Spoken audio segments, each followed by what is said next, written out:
yıl yağadan dik benim yaşlık nikter kaytır kebek yaşlıkta sigen yar savundım kilip al seni kütem haman bir beytir Gülşat apanın kichkine vakitlerini iske düşürsek, ol yaralı, yazmışlı şahıs. Çünkü 1930 yılda, ana 2 yaş vakitte, onun etisin Arhangelsk ülkesindeki Solovki lagerine sürgünge sürüler. Hisamettin abinin etisi Hüsnüddin babay hacıga bargan bola. Alar aileleri bilen bek bulduklı Hristiyanlar hem Hüsnüddin babay avulda kibit tutkan bola. NKVD kelip avulga Hüsnüddin babayны sürgünge uzatırga bolalar. Әмма авыл халкы 82 яшьлек бабайны кызганып, аны sürgünge җибәрмәскә карар кабул итәләр һәм әйтәләр. Ана малае Хисаметдин барып кайтсын. Ул яшь кеше. Әйтерсең, ул Соловкидан исән-сау кайтып була. 5 бала калалар урамда. Чөнки өйләреннән куып чыгаралар. Bütün mal-мөлкәтләрен талап алалар. Балалар ачтан үлмәсеннәр дип, Әнвәр апа 2 яшьлек Гөлшатны Минзәлә районындагы Югары Тәкермән авылына асрамага илтеп бирә. Шунда үсә, ул шунда башлангыч мәктәпне тәмамлый Югары Тәкермәндә. Аннан соң күрше 5 чакрымдагы Хуҗамәт авылында 7 классны тәмамлый.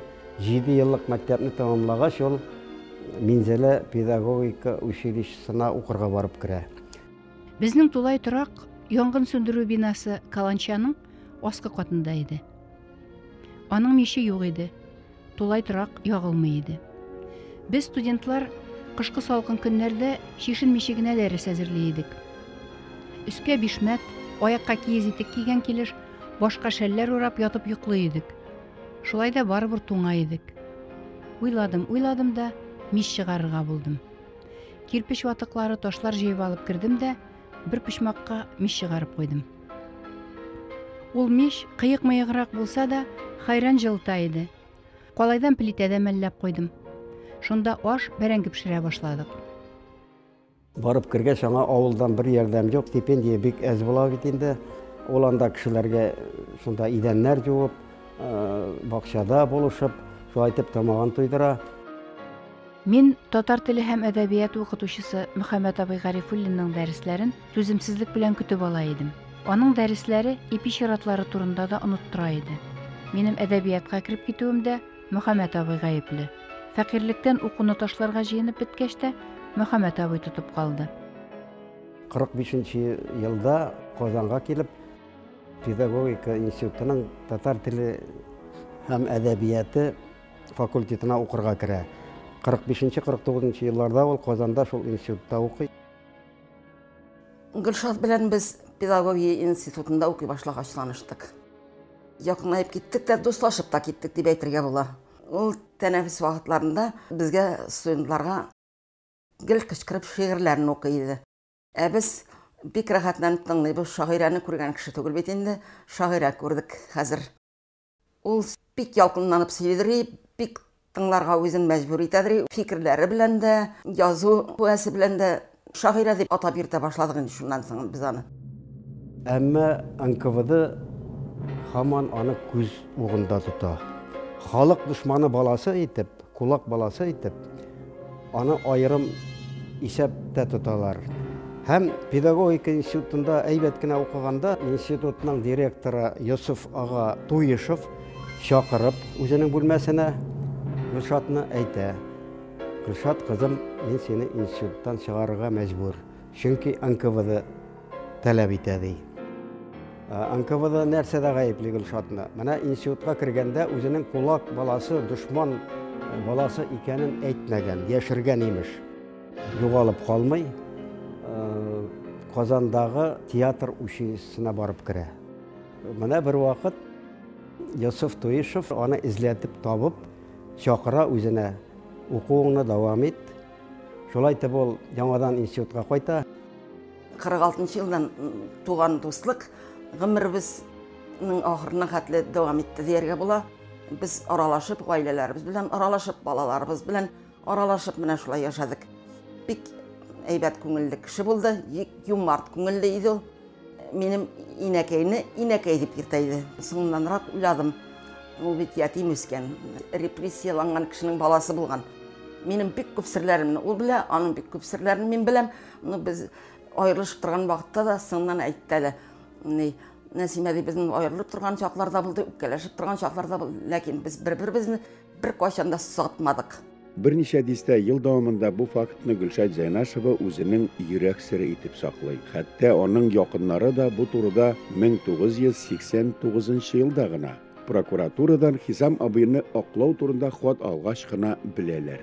Гөлшат Зәйнәшеваның үзенең дә репрессия корбаны булуы турында белешмә 2000 елда килә.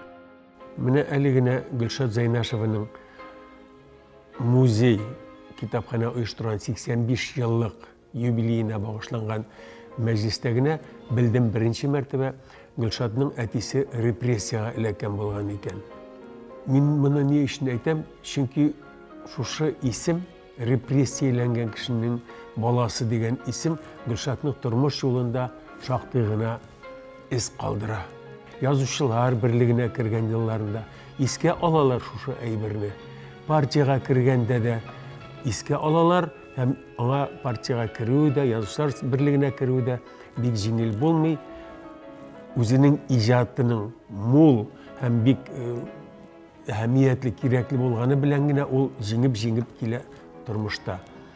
Менә иҗатына карасак, аның бик күп җырлары мәхәббәт турында, илгә мәхәббәт турында, республикабызга мәхәббәт турында.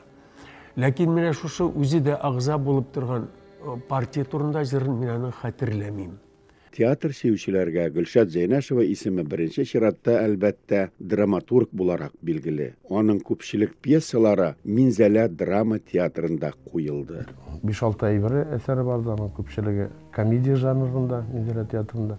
80-70 елларда ул гөрләп, әлбәттә, барды шыгарым залларда, терлекчеләр турында, авыл халкы язмышын күтәргән спектакль. Бөтенсе дә менә шуңа багышлана. Һәм андагы инде кызык хәлләрне тискәре якларын һәрвакыт сәхнәгә күтәреп чыгу Гөлшат апаның. Минзәлә театрында язмышлар һәм ялгышлар дигән спектакль куела иде аның. Бик тирән эчтәлекле, сугышка каршы, сугышка нәфрәт, Афган сугышына, Чечен сугышларына каршы куелган спектакль иде ул. Мин анда музыкалар яздым. Халык залда жылы-жылы карый торган. Аның трагедия белән бетә. Аннан соң Кәрим Тинчуринга ияреп язган бер әсәре булды. Аның Назлы кияү дигән музыкаль комедия. Анда да музыканы язуны миңа тапшырдылар. Аннан соң бер комедия язды. Тинчурин театрында куелды.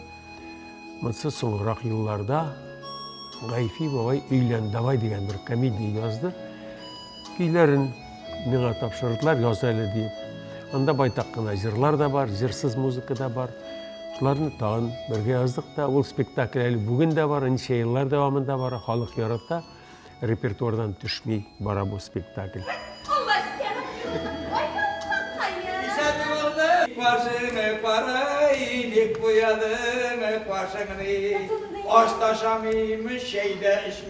Divana ettim başımını. Şizni. Менә шул Гайфи бабар әсәрен китереп биргәннән соң безнең Рәшит Наилави укып карады, шуны нишәтәбез диде.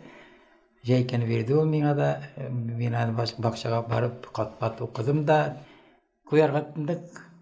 Аннан соң 96 елның мартында әсәрне чыгардык та, шуннан соң ул бик менә шул көнгә кадәр бүген дә күреп торасыз, халык бүген дә бик күп. Гөлшат апаның кабул итүен мин шуның менә аңладым, ул үзенең бер 70 5 yaşı buldum iken, юбилейн 70 yaşı buldum iken. Юбилейн şuşu spektakllarını uzdurdu. Bütün kişi şakatlar, niçin siz köp meccar yazdırgan kişi, köp sizin jırçılarınız, bütün büyük jırçılar senin jırgın jırgılar, niçin sen spektakllarını itesin indi dep aytışlar buldu. Ay, ayda mana jeyilip kiligiz alandan soň görürsüz dep aytdypdy da, şundan soň bunda şol юбилейн bunda uzdurdu bizning teatrda. Hazır 10-nji ýyl bargaç galar ýaşlar kotaya da biz indi bunda balar 4-nji, 5-nji forma indi balar. Gülşat Zaynaşevaның Gayfi Babay İlen Davay piyasası Ufada Mustay Karim ismindagi Boşkurt Yaşlar Teatrında qo'yila. Gayfi Babay şulay Dağıstanның Alim Paşa Salavatov ismindagi Qummaq muzikal drama teatrında da oynala. Tizden Gayfi Babay zekiyesi bilen avar tilinde de anlaşacak.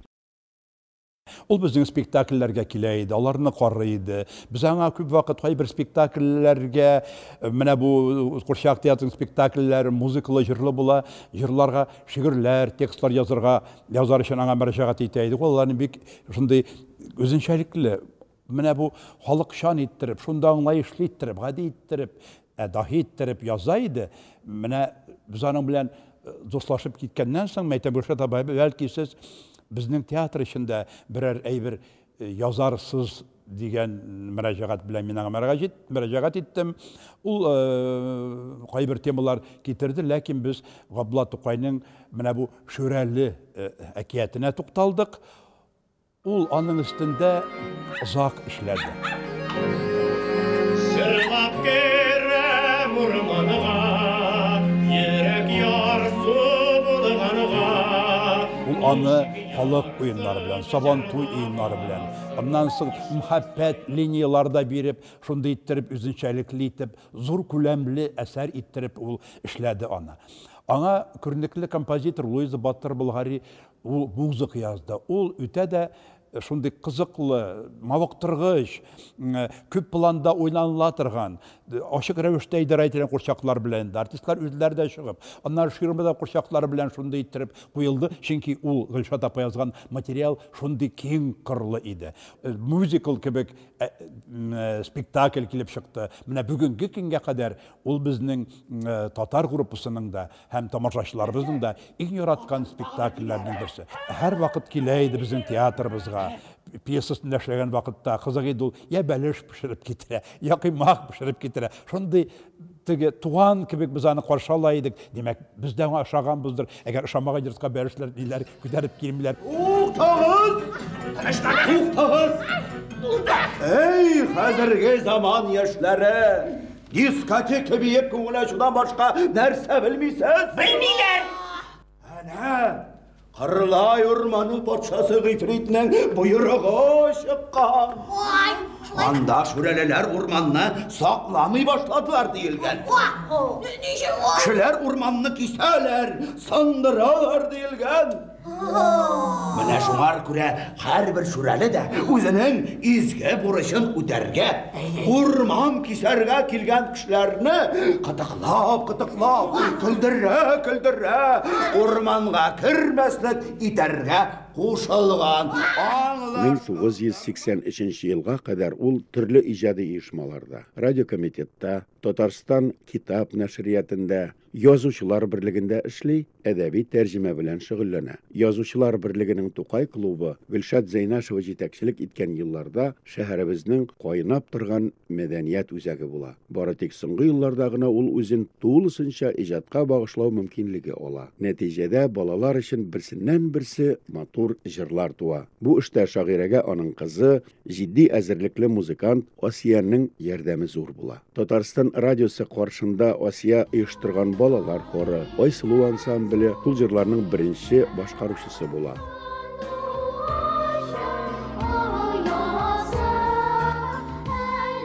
Meni Gülşat apa Zaynaşeva bilen anın kızı benim bek yakın dostum Asiya tanıştırdı.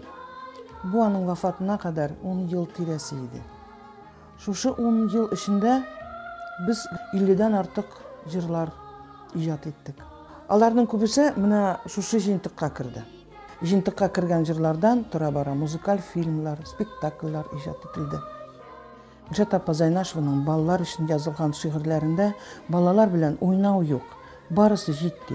Ул şiirler balаны үз итеп, шәхес буларак хөрмәт итеп язылган. Гөлшат апаның шигырьләренә җырлар язырга бик уңайлы булды, чөнки аның шигырьләре көйгә үзе ятып тора.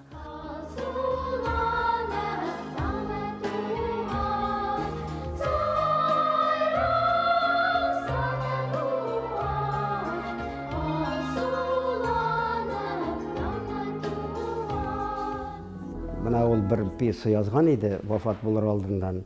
Тузган торактан күчкәндә дип атала иде ул пьеса. Пьесаны Тинчурин театрының баш режиссеры Рашид Заһидуллин укып чыга. Әйбәт язылган ди, хуплый. Без моны куярбыз ди.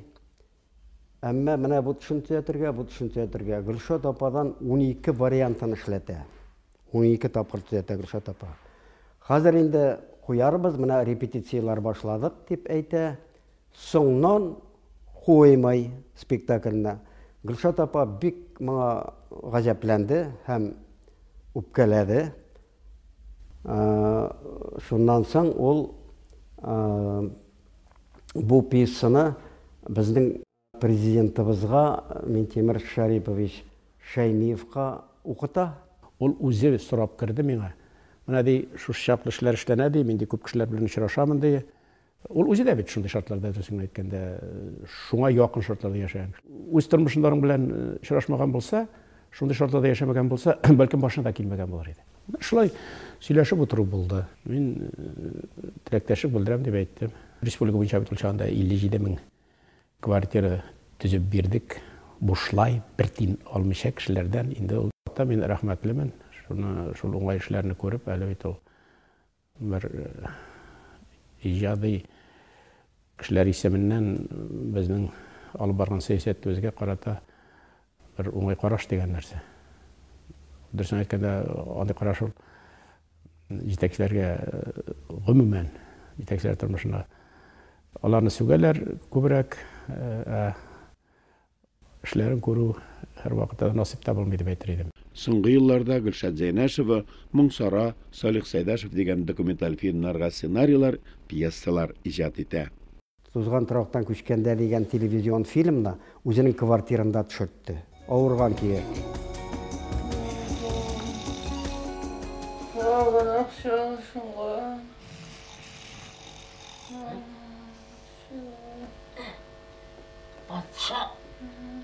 Патша, алшыңан дейме? Акча алышыңан. Николай патша акчалары булачак дей. Бірем барсы да кетігіз, бірігізге де бермем. Бала менеке. Өмірі тез үзілді. Қызғанышқа қаршы біздің әлі планларыбыз зор еді. Әлі башқа айбірлерді язып кетірге тиіш еді ол бізге. Шул туған күні бардық. Ол орында ята иді. Біз янына әкірін кіріп отырдық. Біз аны йоқыға кеткен деп ойлаймыз. Ғалимжан Ғилманов, Шахинур Мұстафин, біз үшеу барған едік. Тыны пышылдап қана сөйлешіп отырабыз. Мен әйтіп қойғанмын, йоқлыдыр ол. Шоңа көре әкірін гіне сөйлешік деп. Шол вақыт көзін ашты да, Гөлшат апа, «Йоқ, мен йоқлап ятмайм. Міне сіз келгеш, көңілім елады. Ondan di көзләріме еш шықты di. Сізге елауымны көрсетесім келмей. Шоңа көре di, көзімні юмып ята идім деп. Менә шулай мөмкин қадар күліп ендәшерге тырышты инде. Әлбәттә, бу аның соңғы шушылай ихтияр күшін жигеп сөйләшү иде, ondan соң инде ул узак тормады. Ул үзен Казанда жерләүебезне сорады. Ул аны вафат булгач әйттеләр кешеләр. Гөлшат Зәйнәшева чоры бетте дип. Әмма бу дөрес фикер түгел. Чөнки әле аның вафатыннан соң да җырлар һаман яңгырый. Аның язган җырлар алар репертуардан төшмиләр.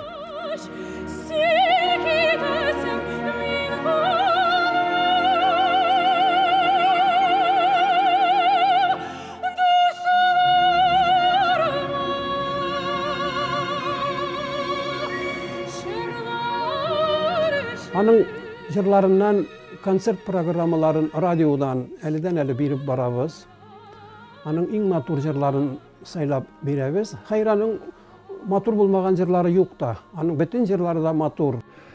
Гөлшат Зайнашеваның күпчелек жырлары татар музыка сәнгатының алтын фондына кергән. Алар бүген дә меңнәрчә тыңлаучыларны концерт залларына җыя. Ләкин шагыйрәнең горурлыгы, жырларында мактаган казанлыгына аның 85 еллык юбилеен зурлап үткәрүне кирәк дип тапмаган күрәсең. Гөлшат апаның рухы моңа рәнҗимәгәндер. Хылкы андый түгел иде. Казан шәһәренең 13-нче китапханәсендә Соня ханым Минкина оештырган кечкенә кичәдә искә алуларына аның рухы шатлангандыр мөгаен. Гөлшатның урыны җәннәттә булсын, иншалла. Шулай булыр ул, чөнки ул аңа бик лаек. Андый шәхесләрнең исемен мәңгеләштерү кирәк. Безнең буын, аның буыны әле исән чагында без аны хәтерләячәкбез, әлбәттә. Ләкин без дә китәсе кешеләр. Безнең балаларыбыз калыр, аларның балалары килерләр. Алар бит белергә тиеш. Безнең мәдәният министрлыгы да, язучылар берлеге дә бу эшне онытмаслар дип ышанам мин. Гөлшат апа Зайнашевага менә шушындый музей күптән кирәк иде. Ул хәтта дәүләт күләмендә, республика күләмендә булырга тиешле музей. Аның иҗатына багышланган әдәби-музыкаль фестивальләр, җыеннар уза башлады. Бу чараларны оештырып йөрүчеләрнең берсе Татарстанның атказанган мәдәният хезмәткәре Әсхәр Хөсәйнов. Бик зур рәхмәт Әсхәр абыйга, әйткәнемчә, кияүне. Былтыр бик матур кичә үтте монда. Район күләмендә бик күп поэзия сөючеләр, Гөлшат апаны яратучылар җыелган иде. Яшьләр һәм ел сайын үткәрелергә дигән район хакимияте башлаган карары чыкты. Biz indi үз чиратыбызда театр артистлар бу чарадан читтә калмабыз дип уйлыйбыз. Чөнки үзебез дә Гөлшат апаны кеше буларак та, шагыйрә буларак та, драматург, язучы буларак та бик хөрмәт иттек. Мизелет яңара, төзелә, бик матур поселок яңадан үсеп чыкты. Яңа урамга Гөлшат Зайнашева исемен бирсәләр, бик матур булыр иде. Чаллыда яшәүче галимә Дания Сибгатуллина Гөлшат Зайнашеваның җыр шигърияте дигән темага кандидатлык диссертациясе яклый. Миңа диссертация яклаган вакытта әйттеләр, драматургиясе белән киләчәктә эшләсегез килмиме дип. Менә мин аның драматургиясе турында хәзер мәкаләләр язып һәм инде курс эшләре яздырып, шушындый юнәлештә аның драматургиясында фәнни яктан ачасым килә Гөлшат Зайнашеваның. 2008 елда Татарстанның Милли китапханәсе оештырган иң күп укыла торган китаплар конкурсында Гөлшат Зайнашеваның сайланма әсәрләре җиңеп чыга. Яшьлек шәһәре Минзәләдәге педагогия күллиятендә аңа багышланган экспозиция эшләп тора. Горур башымны идереп, кыл иттеләр бер көнне. Яндырдылар, туздырдылар, ыжмах кебек йортымны. Илем йортым улуг иде, киң иде. Идел вә шулман буйлары гүл бакчага тиң иде. Гөлшат Зайнашева турында җыеп әйткәндә нәрсә әйтеп булыр иде икән безнең иҗади шәһәр булсак кына түгел, хатын-кыз буларак та, гомумән кеше буларак ничек иттереп бер генә сүз белән моны әйтеп була микән дип мәшәле сорау туган иде. Безнең якларда менә ничек дип әйтәм инде, читтән карап торып, якыннан белмичә дә, үз тотышына карап, эшли торган гамәлләренә күз салып әйтәләр иде. Менә аның кебек кешеләр турында, хатын-кызлар турында ак түтәй дип. Ак түтәй дип әйтәләр иде. Мин әйтәм, Гөлшат Зайнашева безнең ак түтәйбез дип.